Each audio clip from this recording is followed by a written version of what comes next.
Hey everybody, here we are again in our little backroom podcast here, and that first episode of Behind the Smoke. Behind the Smoke is a little different than the normal podcast. They may blend together in the future, but this is about getting to know people, kind of peeling the onion type deal. We had Doug Crane here on our first podcast, and Tony Ty. We were talking about tattooing and inside the tattoo life and how they got started. But now we're going to kind of talk about Doug Crane, the person. We're going to make you a show you can refuse. How about that?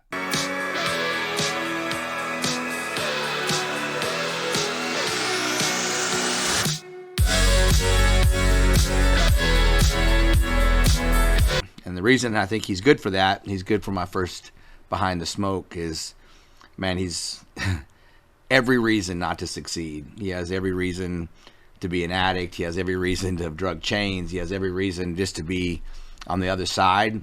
And through decisions, he has chose at every phase of his life to stay away from that one way or another. So we're going to get into that. And the whole reel behind the Behind the Smoke is to kind of take excuses away from people and let people know that things are about decisions, and you can make good ones and bad ones. So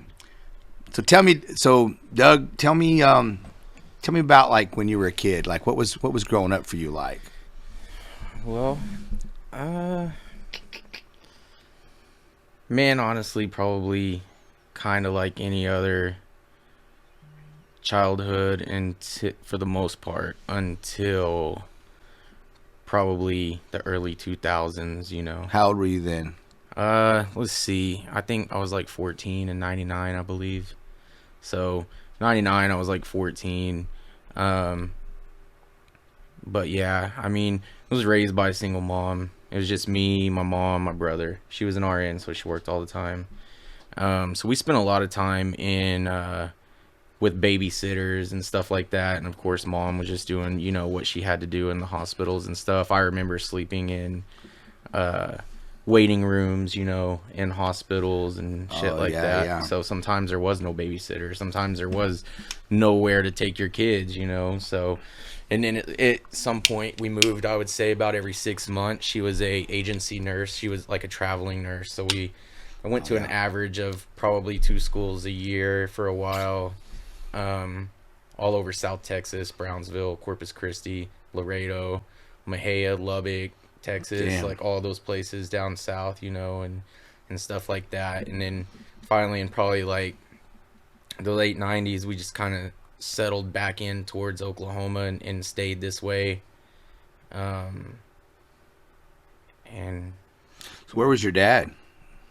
he was, so I think I mentioned this before, but mom was like older when she had us. My dad was younger. He was like 23. So I mean, basically he was gone by the time I was 2. Like, he wasn't really in the picture full time. He's always been there, but like not there, if that makes any sense. And of course, all through the 90s, it's not like cell phones were just available for everybody. Right. So heard from him when we heard from him and stuff like that. But he drove a truck for a while, so I know he was on the road, and then bouncing through a couple of wives and shit like that. So When I come along,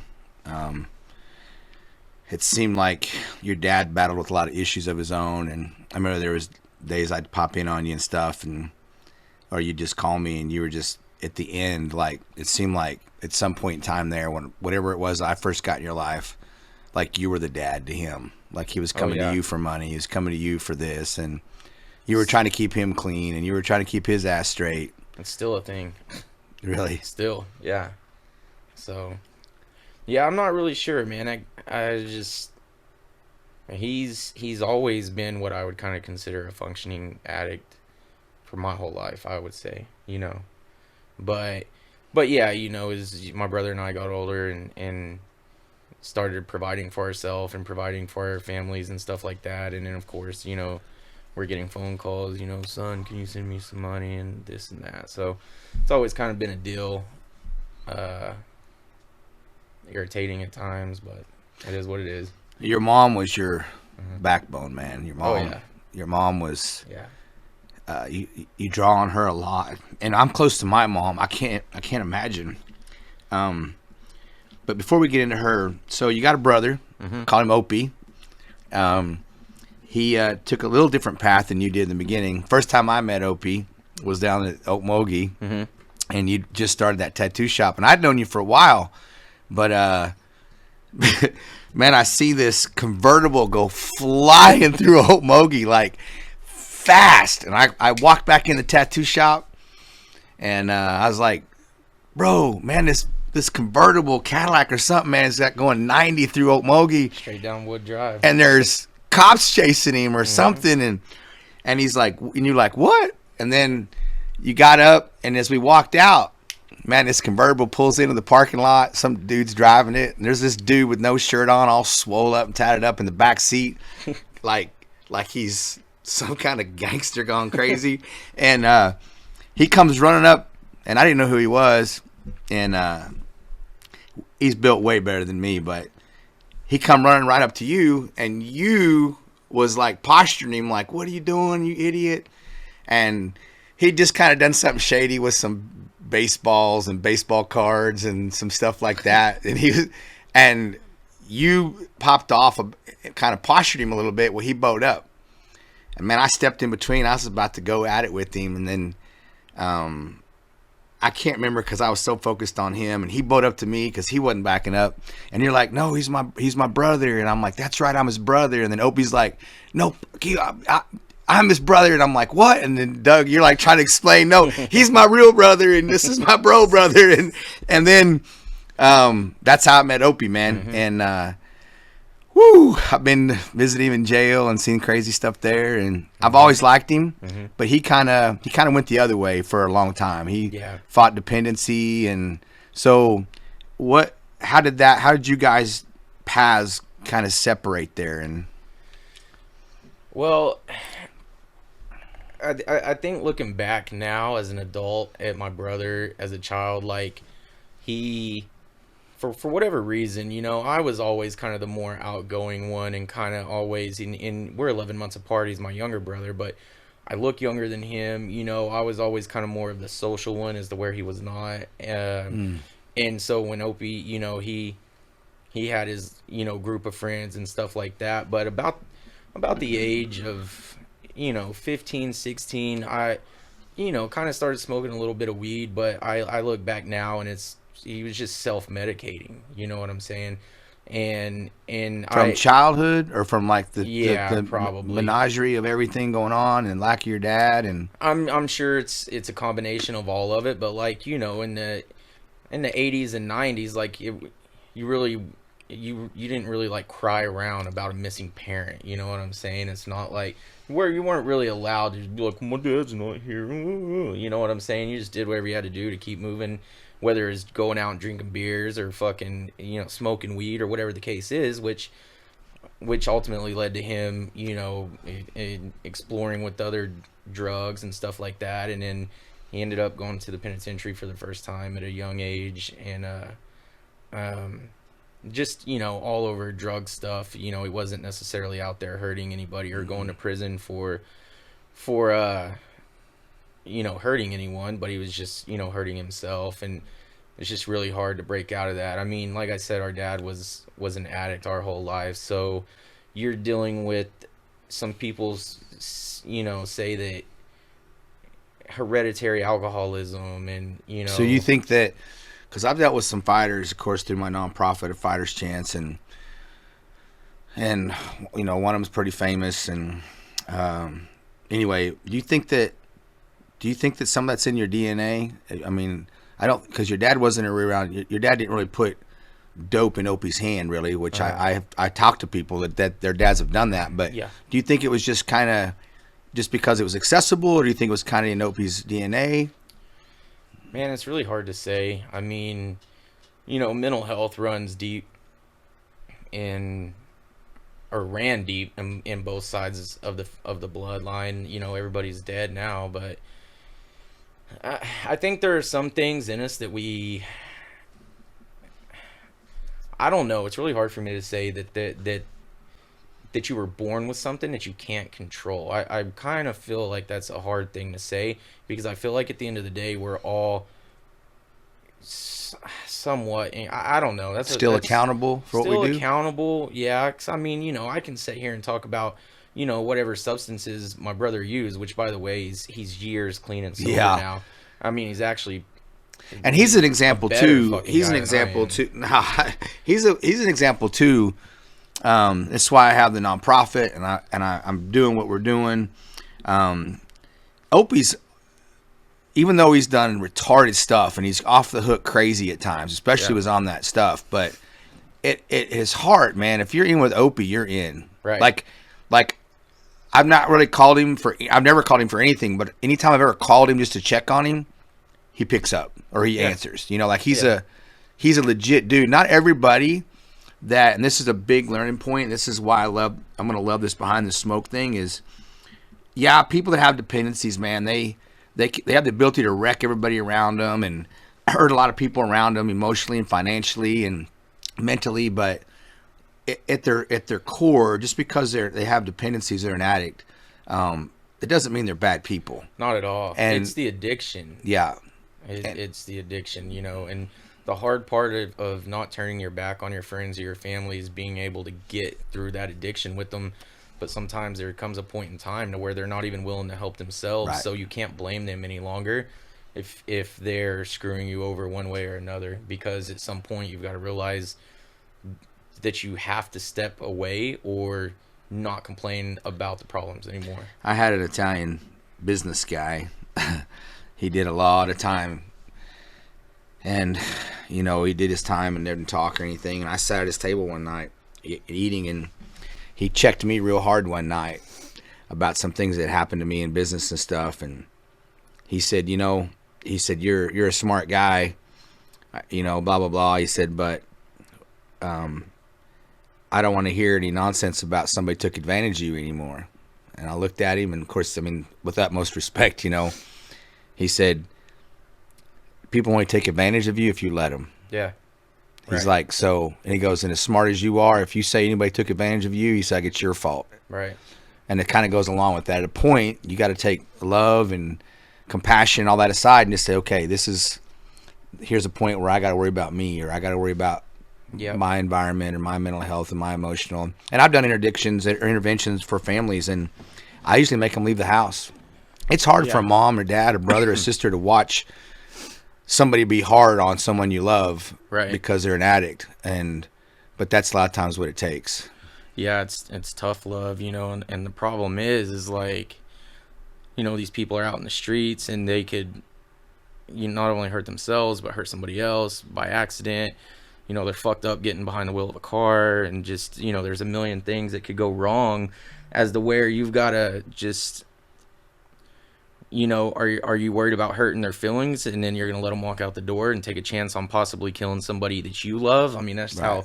how fate works. It's fucking weird, and or are you going to just tell them how it is, hurt their feelings, and take a chance on them being mad at you, for however long? But yeah, man, it's addiction is a motherfucker. Yeah. Luckily, I've never been addicted, to drugs. I probably drink excessively more I was than gonna I say, I was gonna should. bring that up next. I was like, man, Yeah. when you live with me or anytime, like, I've got story after story of you, and I think I don't know that you battled, if it was stress or depression or if it was All all of it. social, but you put a lot. I wish we had stacked on the table right now half of the money you spent on Red Bull and vodka. Yeah, for real. Yeah, Yeah. or just buy tickets. We could. I mean, do you think we could probably buy tickets to any beach we wanted to go and stay for 2 weeks, Probably, food paid. Probably 2 years. So what made you? Because several times you've told me over the last 2 decades or whatever, man, I'm done. I'm not doing it. Right. Man, I've got control of it. This time I'm. So what's kind of, because we're gonna get to where you're at now, but when did you start seeing, like, man, this is costing me a lot of money. It's causing me trouble. Well, we talked a little bit about the legal situations that I got myself in my 20s and stuff like that, but it all stemmed from alcohol. Every single charge that I caught stemmed from a drunken night. Like, whether it be fighting or, you know, whatever the case is. But it's just, you don't really realize that you're leaning on substance abuse a lot of times. I don't know when you ever really do realize it. I don't know. I mean, I've woke up in jail not knowing exactly what I did to get there, you know? I've been hungover, puking in fucking steel toilets with fucking mold in them, like, and I'm in jail and I'm like, fuck, you know, and it still didn't stop me from drinking. Bonded out, went about my fucking court dates and whatever I had to do to try to stay out of prison, and still went out and drank on the weekends, you know, like, I don't know. I think. Did you feel, because you've never drug changed, you've never been behind the wall, but when you were in, most of it was in one county, but when you were, did you feel when you were in there? Because I've always, of course, I loved you, but I'm not blinded by that. Did you feel like you were different than most people in jail when you were in there? Yeah, I definitely did. You know, there's some.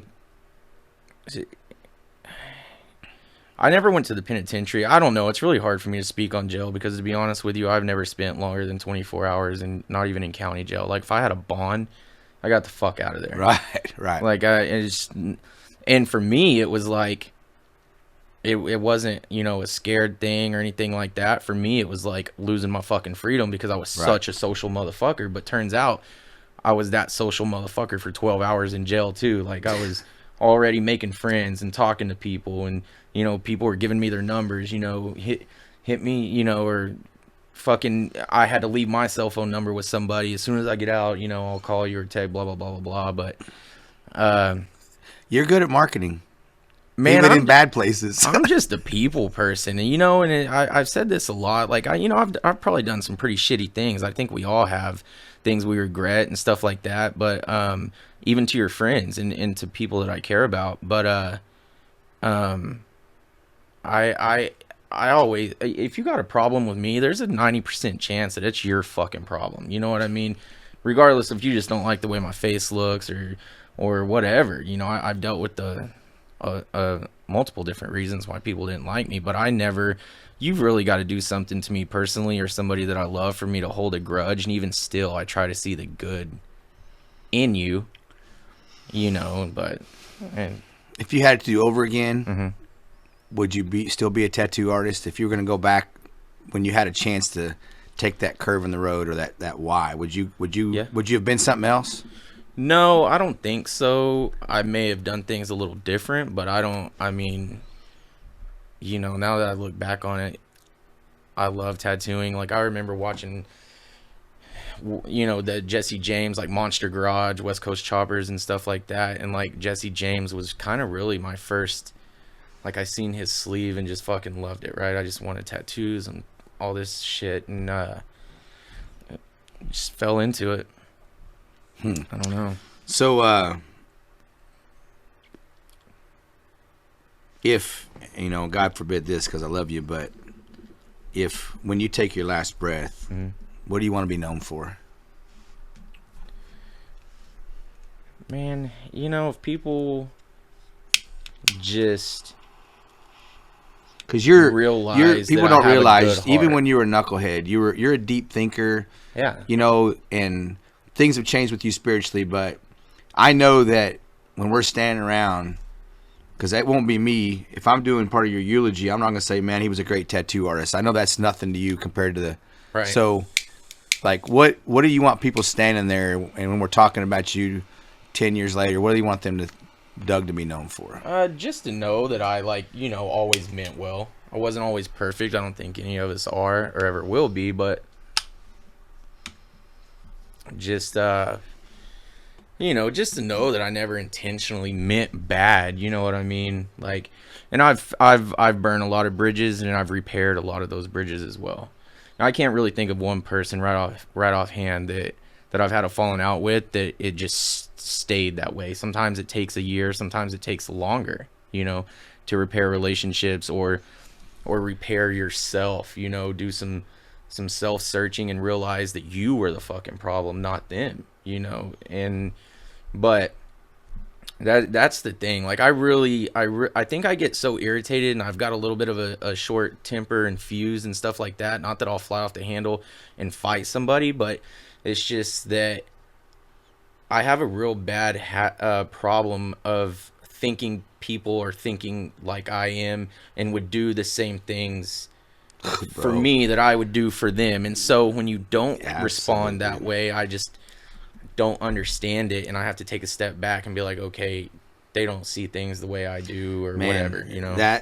So one of the things, of course, I'm really trying to lay everything down for my daughter so she can know everything by the time she's 21 to 25. It took me a lifetime to learn and mess up and correct, but that was the second thing that same guy, I sat at his table, and he did over 20 years, you know, for the Italian organization, and man, people can say what they want to, and I don't agree with all the mob stuff, but there's a lot of things about those guys that I seen it in cowboys growing up. I see some of the same attributes in really successful, hardcore alpha male guys a lot of those old Italian guys had. And this guy, you know, I basically was looking at maybe, you know, an opportunity, and of course I didn't take it, but that was the thing that over 25 years later, Doug, it's 2023. It started hitting me in 2022. It'd come to me every year, but I put my foot down, and this year, that's one of the three major things that I'm changing. He looked at me after this is my second sit down with him, only conversations at dinner with him, and he looked at me and he said exactly what you're saying. He said, I'm going to tell you something that'll change your life. He goes, if you don't change it about you, you're going to have troubles in your personal life, and you'll never be as successful as I know you can be. Yeah. And I don't know, just older people in general, I always just like being around them and listening to them. I've always respected that. Right. But especially his background, maybe it was the mystique, maybe it was his demeanor. He was very calm. Nothing rattled this guy. Right. And he said, you've got to quit expecting people to do and think like you. Yep. He said, until you do, he said, you're going to have trouble in your personal life and in business. And he goes, and you'll never, ever be successful to your maximum in either one until you quit expecting people to do as you would do. Right. 25 plus years later, and I'm just getting that by the nuts. Yep. Isn't that crazy?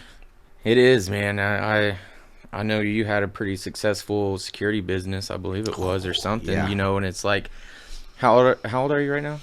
53. 53. I'm 37. So like, even if you would have applied this information back then, you wouldn't be in the same boat you're in now. You know what I mean? Absolutely. That's the whole reason for that. Yeah. It kind of goes back to what I said before, that, you know, I was raised by an older mom, and so, you know, with my mom being born in 46, my grandfather was born in 1919. That's awesome. So, you know, and he died in 2009. So how old were you? Probably when he died. Mm-hmm. Let's see. So I was 20 when mom died in 2005. So I was 24, maybe 25 or whatever. But so, you know, like I got to spend a little bit of time with my grandfather. Was he a Crane, or was he on your mom's side? No, that was my mom's dad. Yeah. Yeah. My dad's side of the family, you know, I was around, you know, my grandma and my grandpa and stuff like that. But the rest of them, there's just a lot of insane shit that my kids never met them. A lot of them are dead now, but my kids were never taken around them. My kids never met them and stuff like that. But yeah, it's I don't know, man. You can't expect people to operate the way you do. That's tough to do, man. It's not even ego or arrogance. You just assume people are going to do the right things, or maybe anyway. Yeah, so 20-some years later, here I am, and here we are talking about it, and really just applying it in our life, or still applying it. What would the Doug now tell the young Doug, the kid? What would you tell him if you were going to sit his ass down by his neck, or however you could get little Doug to sit down? Yeah. What would you tell yourself, man? I think about this with my daughter, because she'll be 18 this summer too, and but she's a pretty good kid. She's a way better kid than I was, but to just relax. I'm just now learning to relax. Man, that's it. Like, Oh, we man, tend to yeah. stress on things that never come. Man, That never come. Yeah. And I've really just learned to put things in God's hands, man, to be honest with you. I don't want to sit here and kind of get on the whole religious kick because, you know, I absolutely do believe in God and I lean on him a lot, but I still party, you know, I still cuss, but my heart, I feel like is in a better place. You know what I'm saying? Like, and I just I don't stress, man. You know, if finances come up short or, you know, a business opportunity doesn't work out or whatever it is, So like you think that what's, one thing, if you were talking to little Dougie, yeah. the old Doug, if you Hmm. said that to him, Right. you think the Doug now would have It would have lived saved me better, a lot of problems. saved you a lot of problems? Hell yeah. Yeah, that's good stuff. Yeah. Um, so, and of course, everybody love. You know, no, I can't say that. A lot of people, from mob hitmen to dopers to drug dealers to lawyers to doctors to whatever, they all, you know, people love their mom. Yeah. But, and some don't. You know, not all moms are great. Some moms put on facades and play the show. But, so how did it impact you? Because I watched it. I was around for all of it. Oh yeah. But how did it impact you losing your mom? Man, I think it was I think I just stayed so numb with alcohol that I probably didn't really start. Man, I don't know. It's weird when I think about it because, you know, mom died when I was 20. I'm about to be 38. By the time I'm 41 years So old. you're the age she was, or no? You're almost the age she was. Was she in her No. 40s? No. Shit, I would have to do the math, but by the time I'm 41, like, I will have lived longer than I knew my mom. Right. You know what I'm saying? So, in some ways, like looking back, it's kind of surreal. It's like a whole other lifetime. Literally, it's like we were thrown into another universe.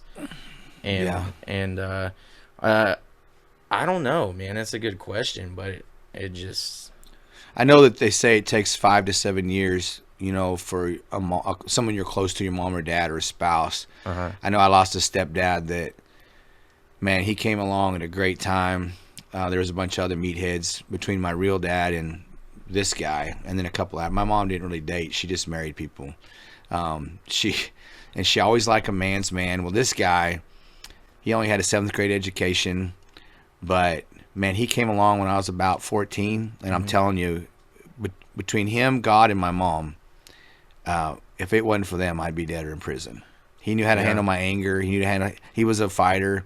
I won't go into it, but he did some collecting when he was younger, you know. He just knew how to handle me, and it took me, back then I was, you know,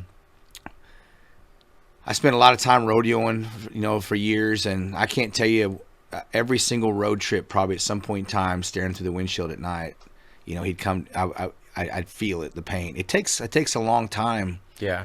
But do you think that it takes longer trying to hide it with drugs and alcohol? Do you think you don't really, to me, it doesn't seem like you ever really go through all the levels of healing and acceptance. Right. Yeah, I think it does take longer. You think it pushed you further out because you drank so much for so long trying to deal with it? Yeah. Oh, dude, and there, you know, there's times like mom's buried in Eufaula, and a lot of people don't know that I grew up going to Eufaula as a kid. Like, even whenever we lived in Texas, you know, come back to Oklahoma to visit the grandparents and in Eufaula and Rayford and stuff like that. But dude, there's been a handful of nights that there will, you know, summer nights I'm at the lake and just end up drinking too much, end up at the cemetery, wake up when the sun's coming up, dude. Fucking passed out drunk in the grass in front of my mom's grave with a bottle of Grey Goose. What do you Truck's still running. Expensive stuff, Grey Goose. What do you think if your mom could have sat there? What do you think she'd have told you when you were doing all that? Get up. You know what I mean? Get up and move forward. You know, you've got kids. which my first daughter was 3 months old when this happened with mom. So regardless of what I was out doing or not doing, it was always in the back of my head that I had a kid. You know what I'm saying?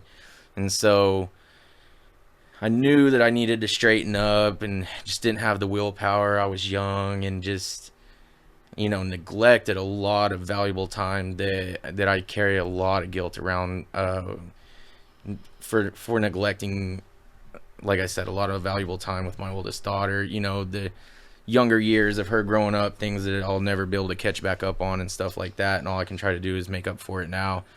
And I think that's, why my middle daughter, she's 12, and I at least I kind of realized that, you know what I mean, and I'm able to kind of do the right thing as I move forward.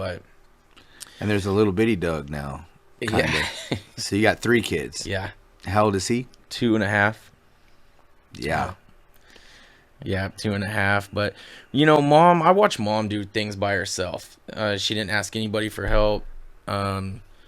So it's really hard. It was just mom was just kind of like, there's no excuse to get shit done.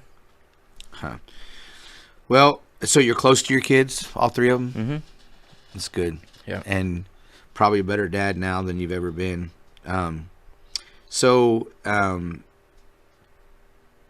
We've talked a lot about this. We talked about it off and on for years, but now I'm really proud of you. It's sinking in, man. Like, I've always been close to God. I used to speak for Cowboys for Christ, but I still stub my pinky toe and say bad words, or, I can't say that I haven't been in some squabbles and said some bad things and cuss a little bit here and there, but I always end up back on my knees. I always end up back in front of the Father. You've changed a bunch, spiritually, and I don't like the word religion. I hate it, but I think it's a business term or a government term or a profiling term. Well, it's commercialized now. You have a relationship now more than you ever have. How did that change? When did that start changing in you? I would say probably within the past couple of years. I started kind of just realizing I would say the past couple of years probably. And I've also kind of looked at things differently. Like, I have a hard time with, I don't know if this is the right words, but like structured religion, like everything is just so commercialized, and I don't really like that. Because basically coming up in the South, and I don't care if you were Baptist, I mean, Pentecostal kind of, they do their own thing, Church of Christ and all these different denominations, but it's like, you either believe in God or you don't. There's God, there's the devil, there's angels, there's demons. You believe in God, you go to heaven. You don't believe in God, you go to hell. You go to hell, you burn forever and ever and ever and ever and ever, and it never stops ever, which I don't think anybody can actually fathom eternity, right? And I don't know. I don't think that it's just as cut and dry as that. Because I can sit here all day long and tell you I believe in God, and may actually not. My heart doesn't, right? So if my heart doesn't believe in God, but I've been telling people my whole life I believe in God, and I get up there and have to answer, Jesus is going to be like, I never knew you. That's right. You lied all day long to everybody. And he talks about that. There's going to be more of those. There's going to be more of those than the people that really followed him. Right. And I know where my heart's at. And you'll know where your heart's at, too, based off what you do behind closed doors and based off what you do by yourself. Character. And based off what you do and don't tell people about it. I'm not saying that people, that have to record going and helping somebody out. I get content and all that type of stuff, and it doesn't make them a bad person. Me, personally, I don't like to expose somebody that needs help. Right. I would just rather help you in private or help you behind closed doors any way that I can. But I would rather be cussing on the outside and probably doing some shit that I shouldn't be doing and fucking probably drinking more than I should be. But at least I know where my heart's at. You know what I mean? It's not like I'm out hurting anybody but myself. But yeah, man, I just have a real hard time with structured religion these days. Yeah. Because there's more and more corruption coming out of the churches. More and more corruption financially coming out of the churches. We talk about tithing, and that's something that I believe in, but I don't necessarily believe you got to give your 10% to the church. Give your 10% somewhere, It says giving to sow, back. you sow seed, and you sow seed where you're getting fed. But that's all debatable.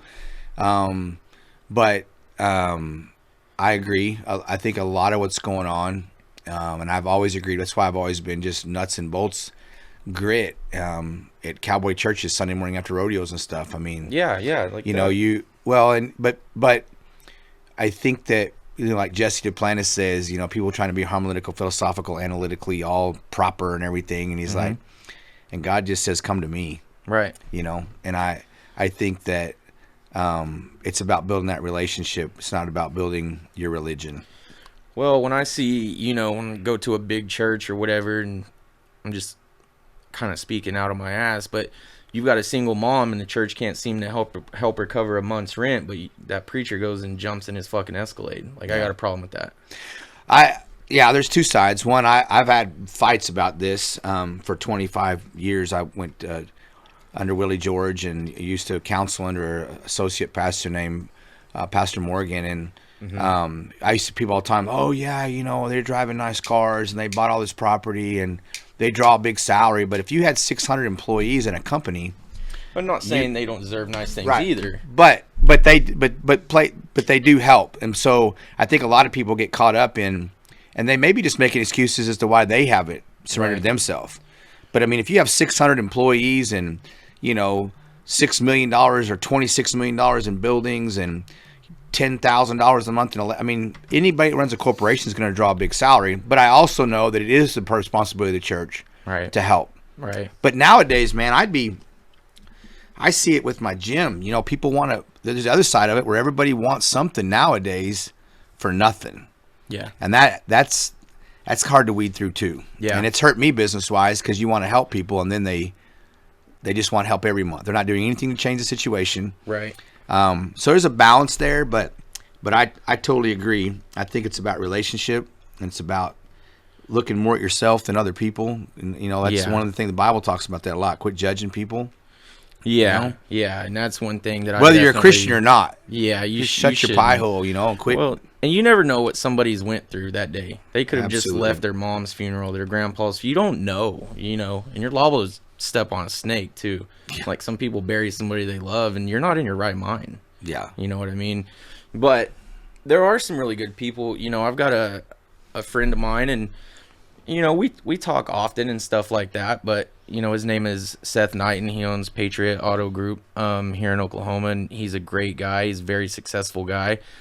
I have a lot of one-on-one conversations with Seth, especially when I'm tattooing him, and you know, I kind of feel for Seth in some ways because I think sometimes he's not sure who's actually there for him, but he's a godly guy. You know what I mean? And Seth helps a lot of people, and you know, Seth's helped me a lot, you know, when buying vehicles and stuff like that, and always takes care of me when I tattoo him. But it, you know, at the same time, it's like when you're the one doing all the helping and stuff like that.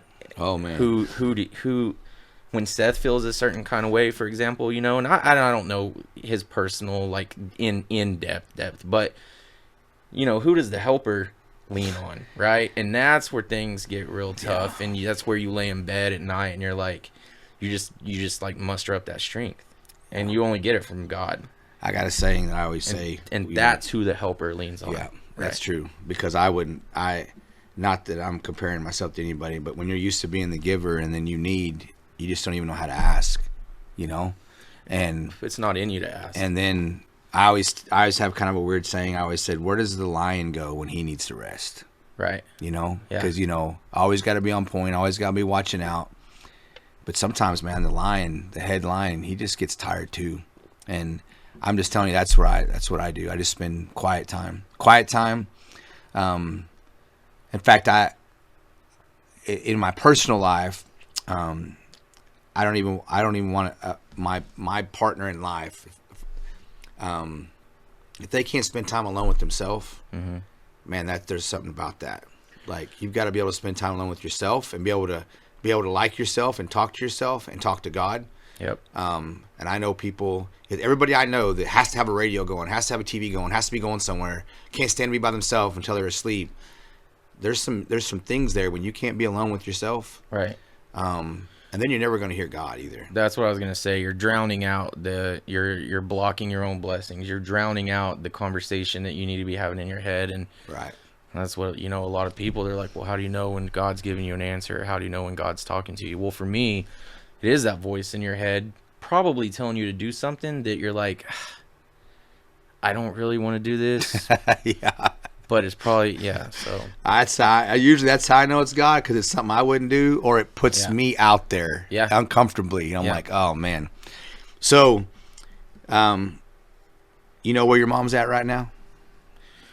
Maybe I don't know. Maybe I'm completely wrong, and I don't know what people will say, when they hear this, but I don't believe that anybody that's died since Jesus Christ was crucified is in heaven or hell. So you believe in a purgatory? I guess so. Yeah. From what I understand, it says that the living and the dead will be judged on Judgment Day. That means the dead hasn't been judged.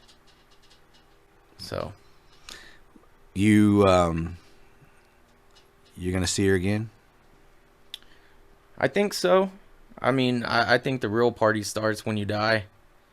And the more spiritual I get, and the more I look into, things and stuff like that, in heaven, 1,000 years is one day, and one day is 1,000 years. So it's, we're here for literally a split second of a blink of an eye, and we don't realize it. Yeah. You don't realize it. So it also says in the Bible, the dead know no one. So I'm not really sure that I believe that people are watching over us and all that type of stuff. I think when you're here, you're here. I think when you're on the other side, you're on the other side, I think possibly the spiritual realm is right here, right? I think that we're not on that frequency. And I mean that literally. Well, I mean, it's like a dog whistle. Being of flesh, we're definitely not. Well, spirit world is way greater than we are. It's, if I blow a dog whistle, you can't hear it. It doesn't mean it's not there. It's on a different frequency. And that's why, maybe some of these electronic voice meters, we're picking up things, or, people say they hear things come through the radio and stuff like that. Like, we're nothing but energy. Our body, we're nothing but energy. That's it. And, I think that's why sometimes, there are certain, I don't know, man, it could get real deep when you start talking about that. So I do believe there's a heaven, and I do believe there's a hell. I do believe when you pass. I watched my grandfather, who was probably one of the best men I've ever met. Mm-hmm. Hardworking, gruffo guy. Probably gave more away to help churches and people than even his own family knows. Grandpa Blacklock, Crockett. And I sat right next to him and held his hands. He took his last breath, and I saw, and I've seen it before, but never like in him. He's what we were talking about. They weren't religious people. They had relationship. Him and my grandma were incredible, and I saw his face. I can't describe it, but I've never. And my grandma, who had a stroke, she couldn't talk. She was crying, and she pointed to his face, to her face and his face, and and I said, "He's there." And she's, of course, it was a pretty incredible moment. But yeah, I knew. I've seen death. I've watched people die. Yeah, and I think of course, I'm no expert, but there's no way Jesus himself would have to come tell me I'm wrong. His face turned into a glow, a literal glow, and he just, my grandma, I've never seen it. I never seen a presence like that. And then I've watched other people die, and I've seen the opposite. Right. And you and I both know some good people, and we know some evil people. Right. And I just don't believe they go in the same places. Now, to answer your question, I do think I'll see her again. Right. Yeah. I do. I kind of went around because you kind of have. We won't go into it, but you had some closure recently in a dream. Yeah, absolutely. And it felt good to me to hear you say it, because that's been your biggest battle is your mom. Yeah. And this dream, you guys came together. It was a lot of closure. And but yeah, man, I think we will see our loved ones again, you know. I think we will. I think there's a lot more to it than what we think, though. Yeah. You ever been in love? Not less, like. I think so. Yeah. I think I have. I'm numbed out, man. I think I have a bad trait about me that blocks that out, right? And I think that comes from losing my mom. So if somebody other than my kids, you know, if somebody was like, you know, who's the last person that you really remember loving, and I'm gonna be like, well, my mom, right? And spoke to her on a Saturday night when she gets off of work and at midnight, and she's gone that Tuesday. You know what I mean? So I think there's a part of me that is afraid of opening up, you know, having a relationship like that, like opening up like the same love that I had for my mom, if that makes any sense. You know what I mean? Do you think you're hard to love? Fuck yeah. I'm not nah, I'm probably not the best boyfriend, husband material, whatever. I've never been engaged, never been married, but relationships these days are just hard, period. Social media's got people confused and fucked up and thinking that they're not enough and thinking that they're not pretty or thinking that they, you know, it's just social media has really fucked society up, which has in turn made relationships fucking impossible. Made them all temporary. Yeah. Where's Doug gonna be in 5 or 10 years? 5 years, probably still kind of working on what's going on right now. 10 years, you know, I'm hoping that some of these other business ventures take off, and I'll see 30, you know, like I said, I'm about to be 38, so, you know, 10 years, 48, that's still young. You know, some people don't even build huge businesses until their 50s and stuff. So I mean, you know, oh man, I know, it's crazy. At this point, I'm just kind of, you know, grinding every day as much as I can, and thinking about if anything is to ever happen, you know, how can I set my kids up and stuff like that. So yeah, so my daughter, your Uncle Doug, she thinks you're awesome. She thinks you're easy to love, but she ain't around you all the time. Nope. Yeah, but you're in her phone, and I think I'm hard to love, 100%. Yeah. I think a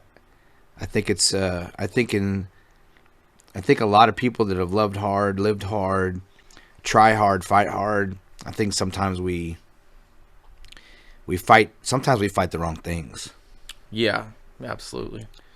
I think guys like you and I think part of becoming a good husband is learning to surrender, right? And when you tell an alpha male that, they're like, fuck no, or why would I, you know? But it's basically, and to me it's about allowing yourself to be vulnerable. Well, vulnerability, right? To surrender. Like, how can you expect somebody to, you know, break that door down if you've bricked it up?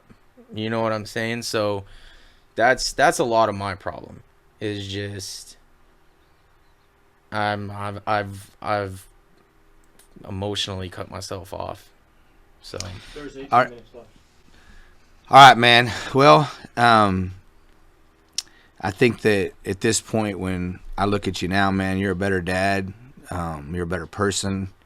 I know that, like, part of this whole thing about being, you know, behind the smoke, you know, is to bring awareness to people. And, you know, like, yeah, I'm a godly dude. I try to give and serve and pray and do things to the best of my ability, but I do like a cigar. Me too. You know? Now, if you're underage, like, you know, I'd slap it out of your hand. You know what I'm saying? Yeah. I think that with position and power becomes responsibility. Right. I already know people are going to be like, man, you're this guy, you know, but you're on your podcast smoking a cigar, and I'm like, I think that's.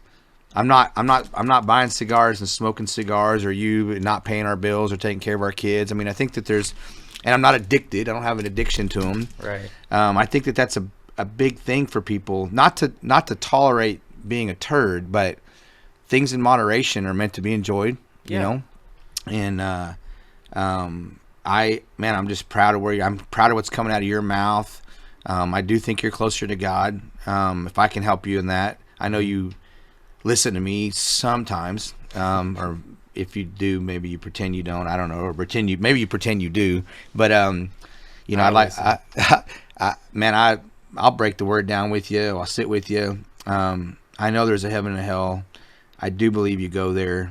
We are gonna all have to answer for everything. You can. I tell people. I've been in some rough groups, man, and I told them, I said, you know, not everybody can explain gravity. Right. You can't see gravity. Right. But let's go up on the roof and you jump first and tell me all the way down you don't believe in gravity. What's going to happen? Yeah. Gravity's going to work. It's there whether you like it or not, whether you face it or you can explain it. And that's kind of like, and I think that we're going to see, hopefully in our lifetime, I prepare my daughter. I always told her, I said, man, you're going to have the heart of God and the mind of a mercenary, because I think the world's turning into a real crappy place. Yeah. And, you know, I'm speaking that I'm going to live to be 100 and healthy and wise and financially set. That means you'll be in your 70s or 80s. You'll be in your 80s. Man, can you imagine us two, you in your 80s and me? I hope we're still puffing on a cigar. And I just talking dirt on each other somewhere in the country, man. On a porch swing, yeah. When I'm that age, there's a lot of things, man. Not to get off on track. I know we're kind of running out of time, but like, I don't know. I don't know if it's because I'm not a kid anymore, or if it's because things about. You wake up in the morning, like I don't hear. Maybe it's because I live in the city, but I don't live right in the middle of the city. But what happened to all the birds? Like, things just aren't the same. Locusts and frog, but we're country butts. You know, you don't look country right now. I don't look country right now, but in our heart, we're country. You know, I mean, I'd like to get back there. And in fact, I just had a talk with one of my fighters last night, man. We grew up kind of without, and my mom was a single mom. She worked in steel factories and bartended and waitressed, and I mean, man, I'm still at 50. Just realizing stuff that my mom did, man, that you're just like, man, dude, you're just like, thanks, you know, it's humbling. Yeah. And I look at oh man, yeah. And so, you know, I just want to, the things we talked about, I just want to stress less, live more, be a good steward to my daughter, because man, there's no way our kids can make it if they don't know God. It's our responsibility to teach them God. It is. And regardless of what a mom is like, or a stepdad is like, or the stepmom is like, whatever, it's our responsibility as men to teach. And here I am banging on the table again. My technical guy's gonna be pissed, but it's our job as men to teach our kids and teach each other's kids. You know. It really is. And it's like the old saying, like, it takes a village, you know, and everybody's just so fucking uptight. Like, tell my kid nothing. Don't say nothing to my kid. The problem is the village doesn't have enough men in it anymore. We don't have enough men. We got a lot of men that talk boo-boo on social media. We got a lot of men that talk it, but they're not walking it, you know? Like, trust me, and you know I would, but if I seen your daughters at the mall acting up, I'd be pulling them aside, or your son one day. But if I also saw somebody stepping on them, they better call IMSA or TPD or whoever, because I'm not going to wait to call you to see if it's okay. And I've already done that in the mall. Last summer I did that. I threatened to throw somebody down an escalator. No, it's not godly. But I saw him snatch a phone out of a girl's hand and tried to send. I know he sent himself a text, and I told him, I said, you better call somebody. He said, we're going to call the police. I said, well, call an ambulance too. Yeah. You know, and that girl thanked me. Yeah. And, you know, of course, he turned into a bad situation. It was about rape. I said, no.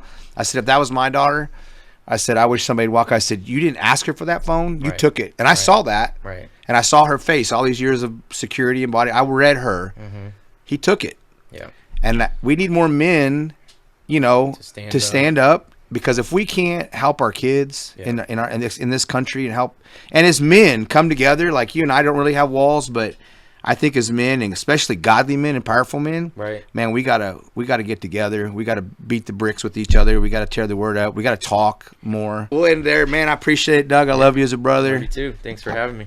Appreciate you, man. And more of these, man, behind the smoke, and hit us up, like us, follow us. Blacklock's Real Talk, No Bull, and Behind the Smoke. Behind the Smoke is kind of a play off of that. It's when we get kind of dirty and personal, and I'm going to try to peel the onion, peel layers off people so you can kind of learn more. Like, this is a good example. You saw him in a tattoo situation. You saw him talking about tattoos. That was the professional side. And, man, probably the better side of Doug is just Doug, and that's the brother that I love. So until next time, man, on behalf of all of us here, we appreciate you. God bless, and take care, and look behind the smoke, man. There's a lot more out there to life than what most people are showing.